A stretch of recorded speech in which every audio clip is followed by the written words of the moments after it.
ಗ್ರಾಹಕರೇ 60-40 ಮನೆ ಕಟ್ತಾ ಇದ್ದೀರಾ? ಕಟ್ಟಿ ಪರವಾಗಿಲ್ಲ. 5,400 ಅಡಿ ಮೇಲೆ ಕಟ್ಕೊಂಡ್ರೆ transformer, LVS, RMU, LT box ಈ ಥರ ಎಲ್ಲ ಹಾಕಬೇಕು. ಇದೆಲ್ಲ ಹಾಕಬೇಕು ಅಂದರೆ ಖರ್ಚು ಸಿಕ್ಕಾಪಟ್ಟೆ ಬರುತ್ತೆ. ಕಟ್ಟಿ ಪರವಾಗಿಲ್ಲ. ಗ್ರೌಂಡ್ ಫ್ಲೋರ್ ಪಾರ್ಕಿಂಗ್ ಮಾಡಿ.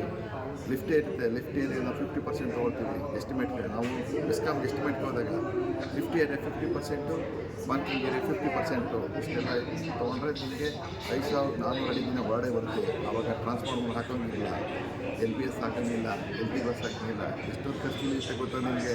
ಇದನ್ನೆಲ್ಲ ಮಾಡಬೇಕಂದ್ರೆ ಏನು ಮಾಡಬೇಕು ಅಂತ ನಿಮ್ಮ ಕಡೆಯಿಂದ ಸೇಲ್ರಿ ಪೇಪರ್ ಕೊಡಬೇಕು, ಅಪ್ರೂವ್ ಬ್ಯಾಂಕ್ ಕೊಡಬೇಕು, CCOC ಕೊಡಬೇಕು, ಜೊತೆಯಲ್ಲಿ ಇದು ಫೋಟೋ, ಆಧಾರ್ ಕಾರ್ಡು ಇಷ್ಟೆಲ್ಲ ಕೊಟ್ಟು ಅಂದರೆ ನಾವು ಬೆಸ್ಕಾಮ್ ತೊಗೊಂಡೋಗಿ ಕೊಟ್ಟು ರಿಜಿಸ್ಟ್ರೇಷನ್ ಮಾಡ್ತೀವಿ.